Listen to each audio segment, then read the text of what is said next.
Welcome, everybody, to the Sports Experience Podcast. I'm Chris Quinn with my co-host, Dominic DiTolla. And we're just a couple of comics who love talking sports, and we're just going to get right into another sports story. This time, we're talking about Leeds United. Leeds United. Like I always say, I'm not too familiar with the sport of soccer, but this one was really cool to research and learn about. Yeah, the ups and downs of being a Leeds fan must be pretty rough. These people have to be heavy drinkers. That's all I'm saying. So heavy. Like, for what these people have to put up with on a yearly basis as a Padres fan, I'm just like, my God, at least they suck in peace. This is just, oh, God. You see the alcohol sales just going through the roof as the team just starts going down divisions. Going to the pub. All right. Leeds United, they actually started in 1919. There was a soccer club called Leeds City that ended up closing. Yeah. And they took it over. I found it interesting when I was researching it. They talked about it being a rugby town. Yeah. So it's a very hard nose. They had textile factories there. Yeah, it was like a very booming city in the Industrial Revolution. Yes.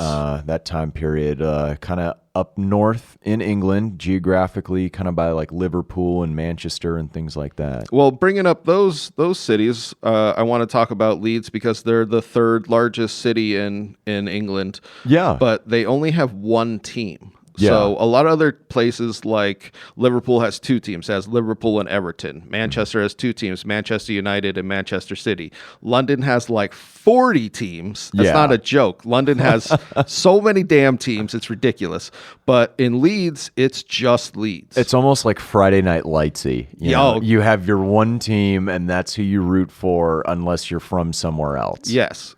But I found it interesting that they had trouble getting fans early on in the 20s and 30s because they were such a rugby town. Yeah, and I would believe that. I mean, rugby's still a very popular sport in any of the UK and UK satellite nations. Oh, absolutely. I found it so interesting that because soccer really was taking over at this point, but in Leeds they were like, we don't give a shit.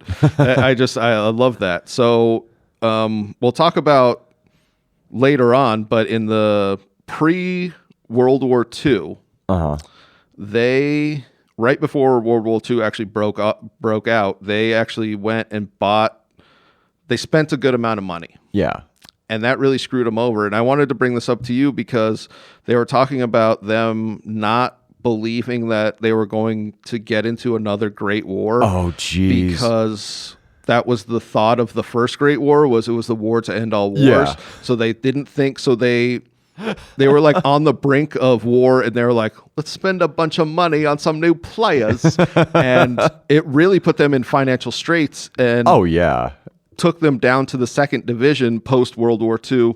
Obviously they had actually a bunch of players serve and die and serve and were great members of the club kind of thing. Yeah. But that little financial hiccup almost comes back later on as to what they do. And it kind of reminded me of how the NFL in the U.S. in the late 30s, early 40s dealt with the war as opposed to England, and it's all based on population size because when the English UK fights a war, particularly in the British Isles, so like Great Britain, it's not densely populated. I mean, it's densely populated, but it's not heavily populated like the U.S.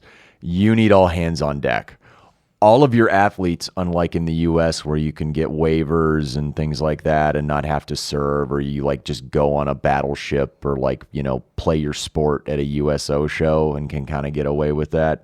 Yeah, you're in the shit immediately when you're in the military in Great Britain. Yeah, exactly.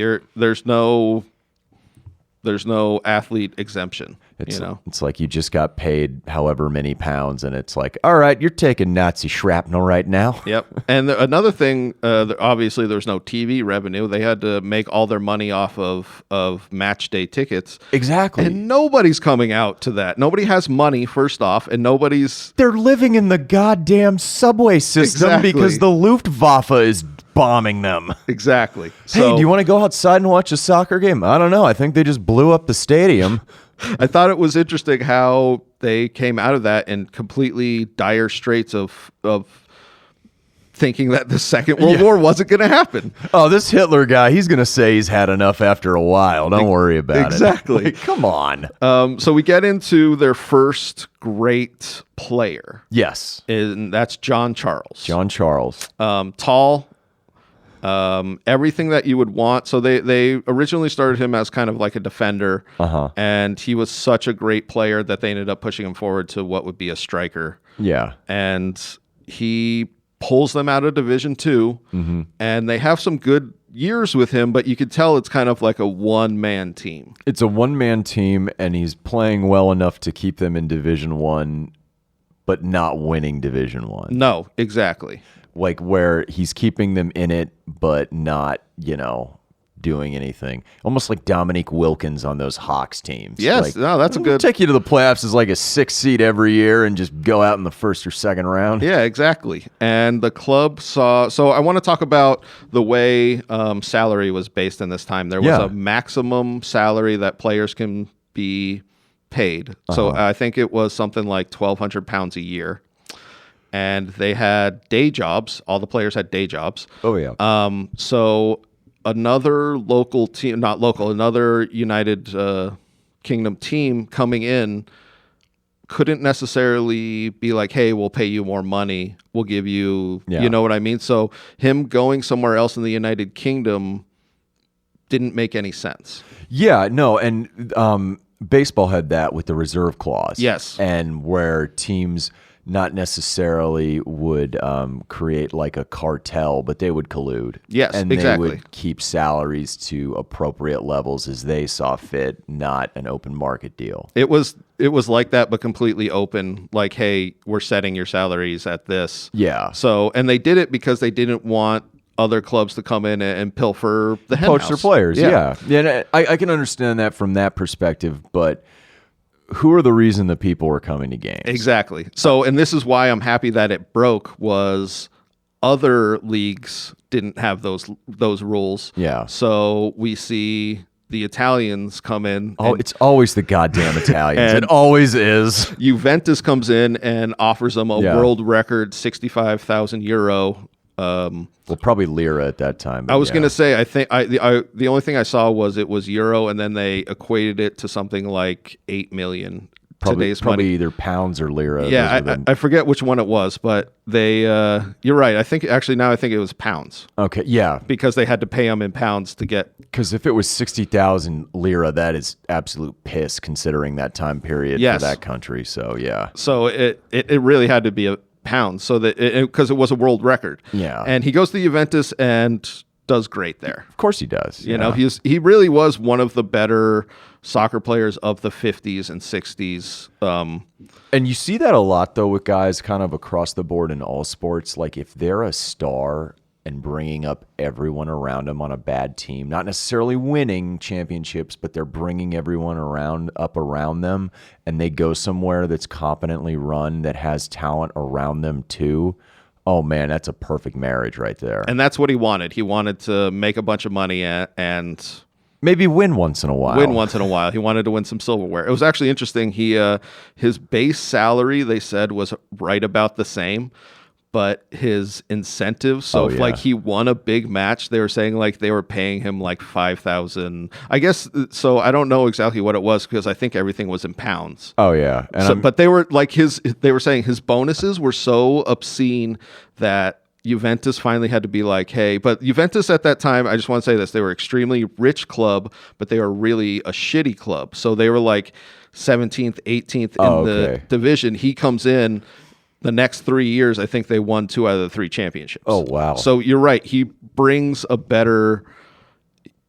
brought this team together. And I'm sure he's also getting paid under the table. You know, you got some putans out there to play with the old mozzarella. You know what I'm talking about? Hey, man, the Fiat ownership owned that, so they were giving him Fiat. Free cars, I think they were giving it to him every month. I mean, that's not even a joke. It's still a Fiat, but you know what? It's free. Exactly. So he was driving a new Fiat every single month. He was just like, what? That one? I crashed it. I don't care. So this brought in this new era because they had a bunch of money from his sale. Yeah. And they bring in the guy that you have to talk about with Leeds United. Absolutely. The head coach, right? Yeah. Don Revie. Yeah. Yeah, Reeve. I was listening to some videos on. I love the British pronunciations and stuff sometimes. Yes. Yeah, it's Sometimes I read it and I'm like, well, you guys pronounce it like that. I'll take it. Yeah, right. So Don comes in and he pretty much institutes a new way. So he comes in 1960, I believe. Comes after in they're 60. relegated, and then they're so bad off the bat they almost get relegated to the third division in 1962. So I think they actually had to beat a team in the last game of the season to stave off relegation. And what he does is he comes in, he changes the jerseys to all white. Because, which are badass. Yeah, he saw Real Madrid dominate in the late 50s in Europe and was like, they look fucking awesome. And took that, and really, I love that. I love the solid color uniforms. It's awesome. Yeah, when the NFL does the color rush, it's either 100% god awful or it's 100% bitchin'. Yeah, no, you're right. There's no middle ground with those uniforms. I hate the Seahawks one more than any other. That's the worst. That neon green. Yes. God. It's brutal. So he comes in, and you're right. Off the bat, he's pretty bad, but they have not a great team, but he institutes this thing of youth development. Yes, he's almost like I think what we talked about in the Cruyff episode. Yeah. He was very into fundamentals, and he was very, very interested in building youth teams. Yes. Building younger players and getting them all to play together as a team. And he was like the first guy in their team history I read that had scouting reports on opposing players. It's like, wow, it took this long? Well, a player was talking about people would be making fun of him for the way he was doing it, for making them constantly run and making the team be because he was talking about, he was just like, we felt like we were in better shape than all the other teams. Mm-hmm. We felt like we were in better preparation than all the other teams. And it got into the mindset of like, hey, we're better than every team. And what was so ridiculous about this team let me look real quick, 64 is, excuse me, 63 is they get promoted, 64, they get promoted first out of the Division 2, and then the next year, 65, they get second in the first division. Yeah, which is incredible, which is probably the best they've ever done. Yes. Yeah. It's such a ridiculous turnaround. So coming out of the second division, teams normally get like middle of the table. They came out of the second division and were like, hey, we're the best team here. And throughout the late 60s, early 70s, they really showed that. Yeah, they really did under Reeve. I mean, he was the guy that made them something out of being just a middling team in that first division or just a second division like mainstay. Yeah. So what I'm going to get into later is how bad they got screwed over in the against FC Bayern, yeah. Uh-huh. But right now they get second in the league, and the way that soccer is looked at is a lot like NBA in the 70s. Yeah. And I think a lot of Americans don't understand what it was the English Premier League was like, the English First Division was like. So Leeds was the team that would beat the shit out of you. So if you came in for a hard tackle that they felt like was rough, they'd punch you in the face. Open season. There wasn't like, there was a lot of fist fights, and there were a lot of just like dirty tackles. Well, it almost seems like it's a rugby town, right? And I was just going to get into, so furthermore, their fans are known as the roughest fans in this era of hooliganism. They were the ones that were just like wrecking people. So Leeds would come to your town, their football club would injure your players, and their fans would beat up your friend. Even though that your team would win. Yeah. So, well, they were pretty good at that time. I think they finished third. And Reeve said, hey, I want to win the league, but I want to do it without all the bullshit, because they had a lot of negative in the media. Yeah. Because the media comes out of London, comes out of Manchester. Exactly. So they're like, hey, what's this?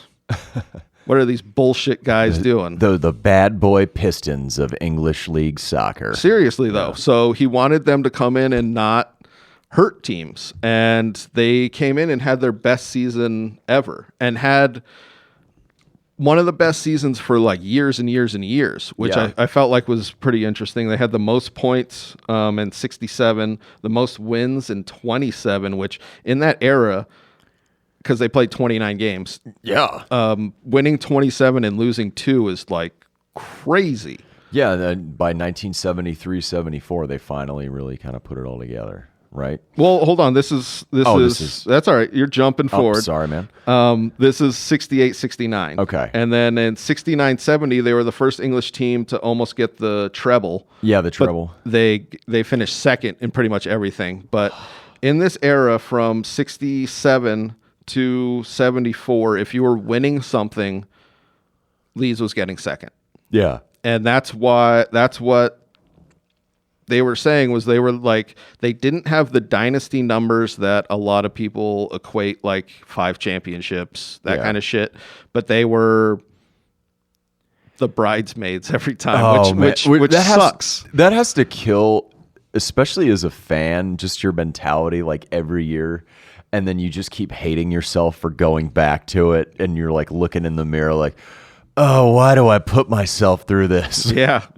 So they have I think they won 1 European championship. So the European championship was called the Inner Cities Fairs Cup, which is, you could see obviously why they changed it to Champions League and Europa League, but they have one of those. But I said this earlier, I wanted to bring up this back-to-back years of getting screwed over by referees. Yep. So in 73 against AC Milan, they had a referee from Greece who later became barred from ever refereeing a professional game because he was so egregious. Yeah. And they say the game was so bad that the fans, neutral and Leeds fans, after the game were chanting, "You're the champions, you're the champions." Oh my God. Leeds. And so this is Don Reevy's last year. Still there, yeah. This is his last year, and he has a huge offer. He doesn't want to go to another English team. No. That's what he said. He has a huge offer from Greece. Yeah. I think it was Olympiacos. Okay. And he said he denied it because he didn't want to play in a league where this guy who refereed this AC Milan game would be refereeing every weekend. That's awesome, though. And then the English national team came in. You can't say no to that. That's what he said. Yeah. He was like, when they came in, it was just like, it's my dream. Yeah, and that's probably the dream of every British coach. Yes, that is in these leagues, is like, that's no matter what team you coach, like as a club team, that's the job that everybody wants. Yeah, especially in this era too. I feel like because they had win the World Cup. They had just come off of the World Cup victory. Yeah. And he has players on his Leeds team that are in the international fold because they're so good. So he knows a bunch of players. He knows. Yeah, that's the offer you can't refuse. That's the briefcase full of money. Yeah. So they get a new coach. They go back to the European finals against Munich and get screwed again by the ref. Yes, they do, against FC Bayern, yeah. And they were talking about this being probably one of the more egregious ones where, like I was saying, soccer in this era is marred by violence and cheating. Yeah. And this is when they really had to step in and be like, this needs to stop. Why is it? It always seems like, I mean, obviously the NBA had that big thing with the Kings and Lakers, but like it always seems like soccer, the referees, you never know if they're like up on the level. Well, that's shady. You still have that reverberating from this era because, and it's hard to even know if Bayern were the ones that paid off the ref. Does that, you know what I mean? Like, it's hard to even know who's at fault, but it was obvious the ref was so bad. There were like penalties that were so obvious, and it got to the end where Leeds stopped protesting for him because they just knew the ref wasn't going to do shit. Oh, Jesus. Like, yeah. Oh, man. It was pretty bad. That's rough. But after Don Reevy leaves, they bring in this coach. Oh, yeah, this is a good one. And he was the coach of Birmingham City. Yeah. And was one of the more outspoken people saying that Leeds should be arrested rather than Oh God. because of the way they played. Yeah. You know what I mean? That was his take. Like, they're not gentlemen. and yet they bring him in. And they bring him in. And the club said he still pretty much was saying the same shit in the locker room. And Yeah. right off the bat, the guys were like, we're not playing for you. We hate you. Hey, everybody. Just want to take a quick break to let you know that our Sports Experience podcast is brought to you by Engle Studio here, and they're here in Tucson for all your recording needs. Yeah. Brian Clough, I believe, Yes. is his name. And it reminded me, like, how he went about his business. It reminded me how, like, in the NFL, how none of Bill Belichick's assistants ever work out as head coaches because they think they're hot shit. Yeah. And they go somewhere and they're acting like a dictatorial ass, bringing in their own players who aren't as good as the guys who are already there, and just creating so much tension. And anger. Yeah. That's what the player said. And there was actually, he called one of the Birmingham players that he knew, and he goes, how did you guys ever win under this guy? Because Right. he just brought so much stress and tension. And when it boiled over, actually, two Leeds players got into a huge fist fight. I think it was with Arsenal, and got suspended for a couple of games. And they were asking him what went wrong, and they were like, we were just so mad at the coach. Yeah. Like, because if you watch the play, people were saying, like, it wasn't a hard tackle, and they just, like, flipped out on, you know what I mean? And it was just so much tension in that locker room. It all boiled over. I completely understand that. So they bring in, I forget who they brought in, but it was just super nice guy. Yeah. And that's why Oh, they yeah. said they brought him in, because he was just like not a piece of shit. Yeah, they called it the 44 days. Yeah. Which is so rare back then. Bringing in a manager, you have him for years and years, and yeah. Yeah, Jimmy Armfield was their new Armfield, coach. yes. And they just said Armfield was the complete opposite. Like, he would just come in and be like, you lads all right? And they'd be like, yeah. He'd be like, all right. Like, he was, the only complaint that the players had was he was not as hands-on. Yeah. So, but they were a good enough team to where that's what they needed. Yeah. And that was the year that they made it to the final against Munich and lost. Yeah. So just to bring that back a little. But they really, after Don left, all of their players really were aging. Just a perfect storm of garbage. Yeah, they had Jack Charlton, who was like their star. I think he was 38. Yeah. So, like, they had to invest in youth, and it just didn't work out. And they get to play the game called Relegation Land. Yes. And this is when they get relegated into the second division again. Yeah. And 1978, yeah. unfortunately, they're there for a pretty good amount of time. Yeah. So they're there for about a decade. Which is really shitty, you know, as a fan base to have to sit through that, especially because you're not one of the top teams where you're just every year wondering, are we going to stay here? Are we going to go down? Are we going to stay here? Are we going to go down? And Well, it has to suck because their fan base at this point, like we were saying before, they had problems getting people in the stadium. At this point, Yeah. they are one of the biggest teams in England, even though they're in the second division. Oh, yeah. And that's what people were saying was like their fan base is huge. They're like so loyal, and they just can't get out of that second division for the life of them. Yet they keep going and they keep getting wasted and they keep starting fights. And yeah, well, no, they kind of clean up a little, but they're still known for hooliganism. Their fans, I don't think, are ever going to get away from that. No. So if you want to talk about the fan bases that are kind of linked to that, are Leeds, Millwall, Okay. Man United.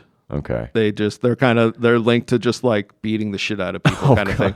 So if you ever watch a soccer movie, Millwall's always the bad guys. It's actually really fucking funny. Yeah, like Green Street Hooligans. Yeah, Millwall's was the bad guys. And there's man. another one called Football Factory with Chelsea, and Millwall's the bad guys in that one. It's one of the funnier things about that, where somebody like they're just God. like, well, obviously Millwall's going to be. They're like the Raiders. Yeah, seriously though. So where are we at? So they get promoted back into the first division. Let's get into that. Let's get back into that. It's actually really interesting. In 89-90, they get promoted back into the first division, and they go out and they start spending a little bit of money. And they bring in Eric Cantona, who Yeah. everybody says is the wild card. He is, and he's like the Charlie Day wild card. Yes, he really is wild. He's French. People say he does not talk a lot, and if you ever watch him out on the field, it's almost like he's disinterested in the game. Yeah. And then out of nowhere, he'll like rip a shot out of nowhere and score, and you'll win. You'll just be like, oh, that's why Eric's out there. He's like Jake Cutler, essentially. Yeah, but not involved in every play. It's almost like he's not involved for 80 minutes, and then he's just like, you know what, I'm going to run for 5 minutes. You're like, thank you, Eric. Thank you for running. Effort, guys. So they win 91-92 with a really good team. So Eric is the And their striker. first division, too. Yeah. It's their first division victory since 72, I think. Yeah. Something like that. Yeah. 72. So they're back in it. They're really humming now. Yeah. You know what I mean? They're back into being what everybody feels like Leeds United should be, which is a top division competitor. Yeah. And then immediately that summer, Yeah. they sell Eric Cantona to their biggest rivals, Which for made no sense to me. for like no money. Yeah. It's not that he left. Like, if they had sent him to, like, Barca or something for a ridiculous amount of money, okay. Anywhere that's fine. outside of the United Kingdom. Yeah. But Manchester United, Their really? biggest rivals. It's insane. Like, how And can you justify that? that's what people were saying was like, what is going on? We just talked about it on the last episode, the owners stepping in and pretty much ruining the soup that we're all trying to eat. Yeah. You know what I mean? That's what it is. And there was talk about them not liking Cantona's attitude and shit like that, but selling him to Manchester United for like nothing pretty much put the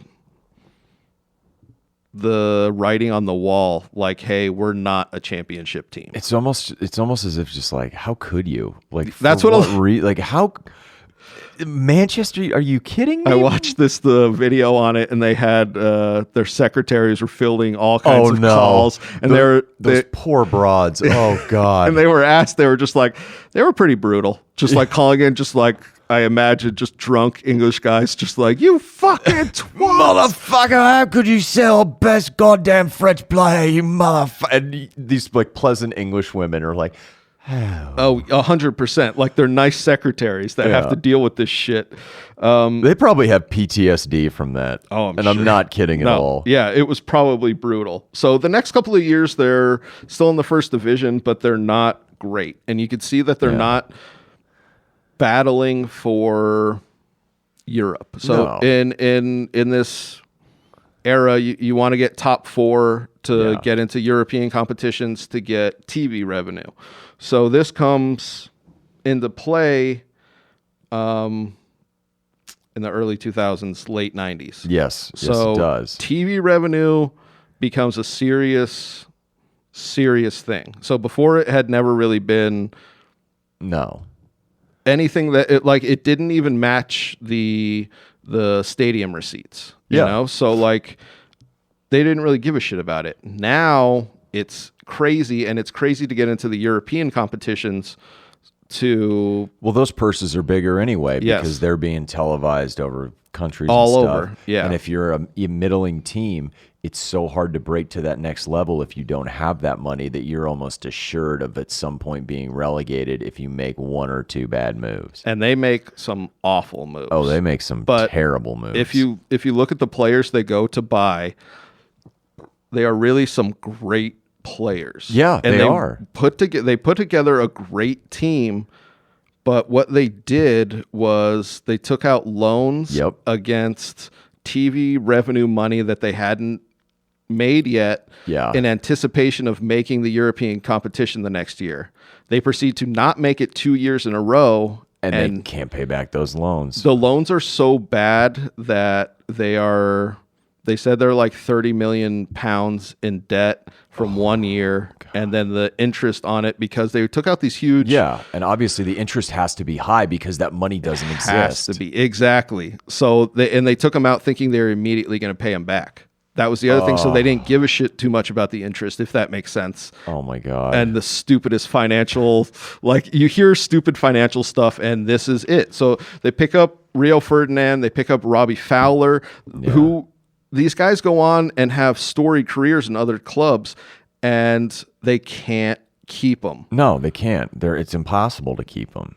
And one of probably the most heartbreaking thing is they sell Rio Ferdinand. Yep. To Manchester United, who goes on to be their central defense guy for over a decade and wins.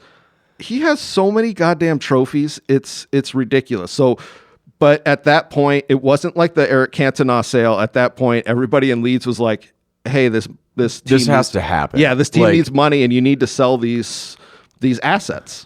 How many of those secretaries do you think stopped rooting for Leeds after taking all of that shit? Oh my God. I bet they're just like at a pub and somebody starts talking about soccer and there's like, oh, stop.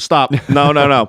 I don't want to hear a single word about get out of here. It's just like, okay. You either cover my drinks or get the fuck out. Yeah.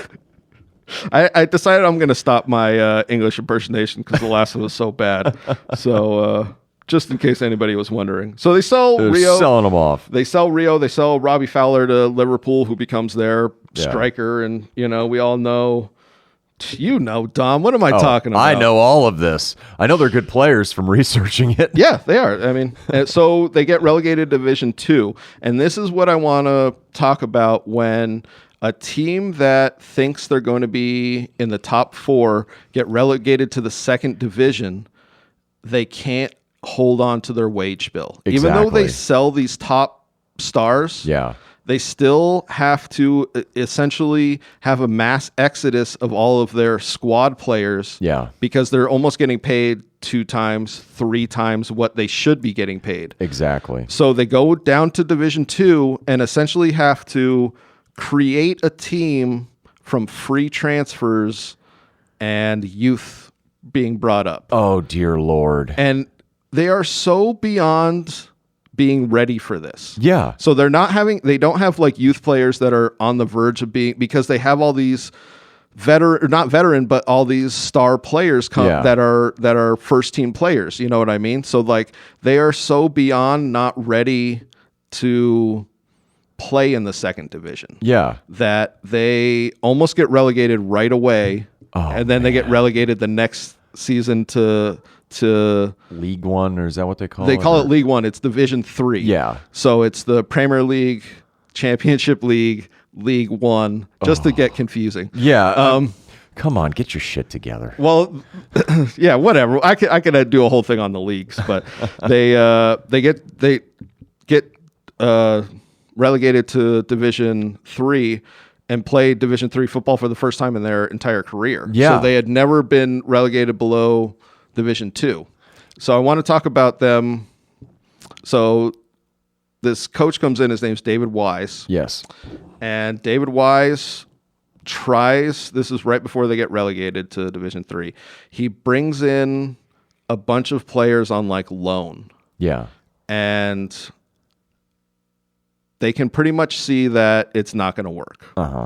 So I think they were like 19th, and there was like a month left in the season, and they were like, well, if we don't win this game, we're automatically relegated. Yeah. So they decided to go into administration. Yes, administration. And this is what I wanted to bring up. I was talking with you about before the podcast is in England, if a team feels like they can't pay off their debts and they're going to be relegated to the lower division, they go into administration and they're allowed to pay off their debts at a lower rate.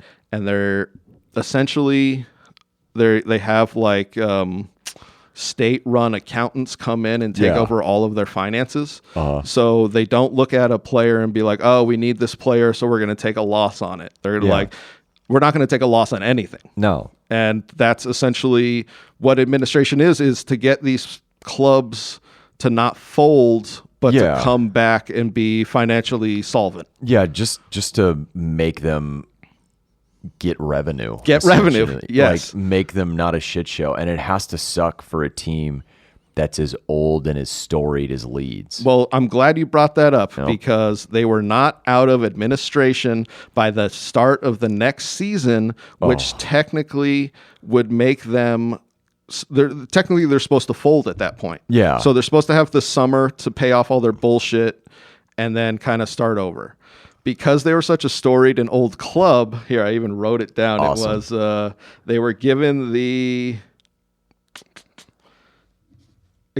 exceptional circumstances rule. That's the most British way of saying, get your shit together. And they were docked 15 points to start the season. Oh, God. And, well, this is the thing, was they were such a better club than all the other teams in the third division. I'm not talking shit on third division clubs. They were just such a better club that they almost won promotion. That is hilarious. With 15 points deducted.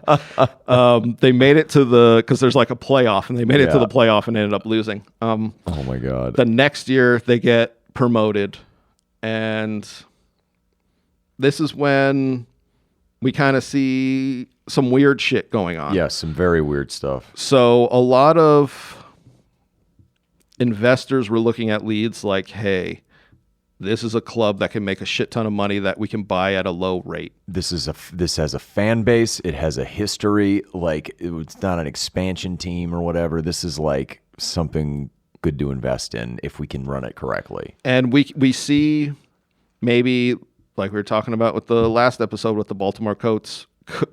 Baltimore Colts. Baltimore Colts ownership, just some rich guys coming in and seeing the availability of money. Yeah. And that's kind of what they were trying to stop, is random people coming in. And luckily enough, and I want you to grab these guys' names for me. Okay. Luckily enough, we had some Italians coming in, and they...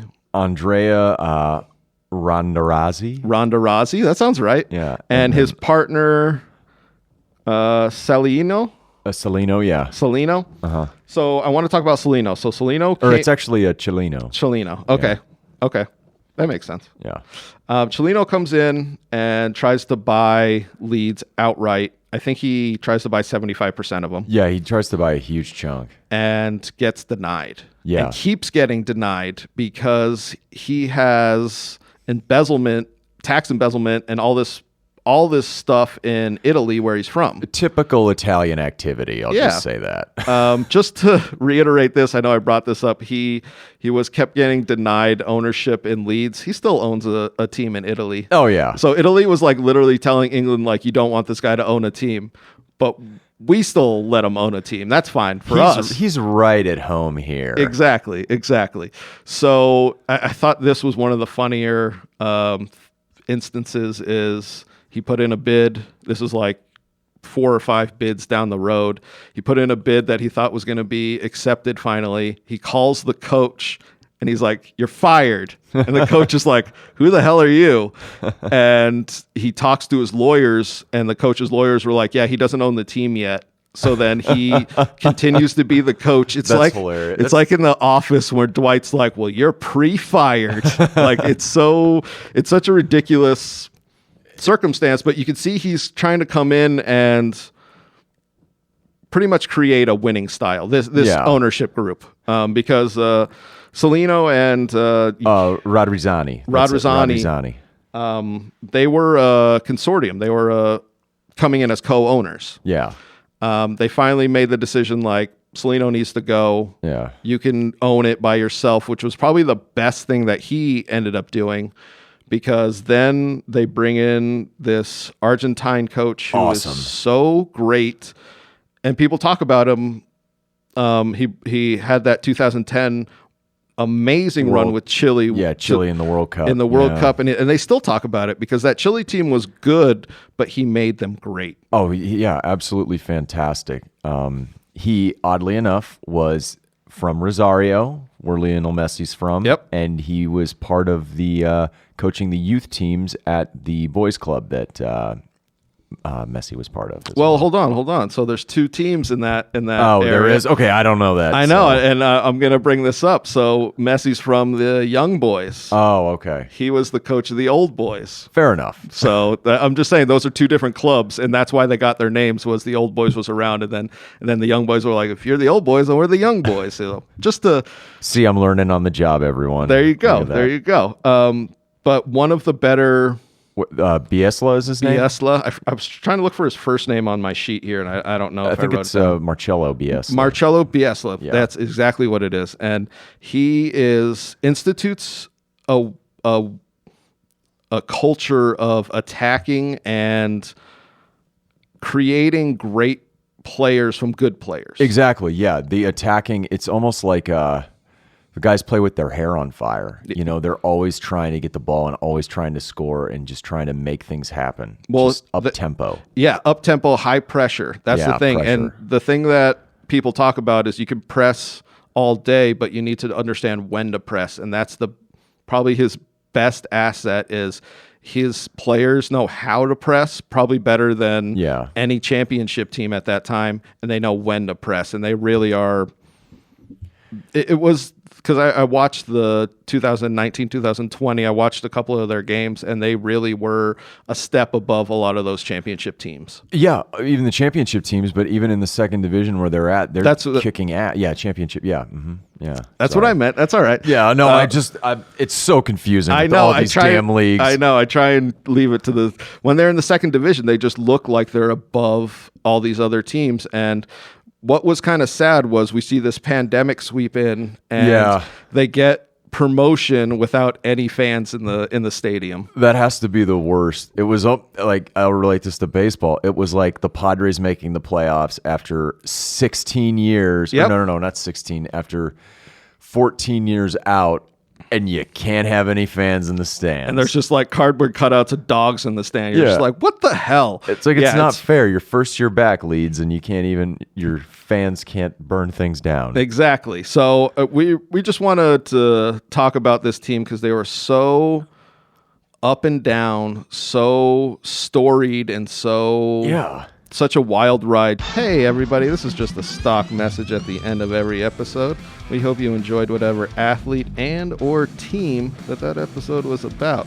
Just want to say, give us a quick follow on all social media. We have a YouTube channel, the Sports Experience Podcast, and we're on Instagram, DiTolla Dominic, and myself, C. Quinn Comedy. So give us a follow all around. We're always recording right here at Engle Studio. Thank you all very much.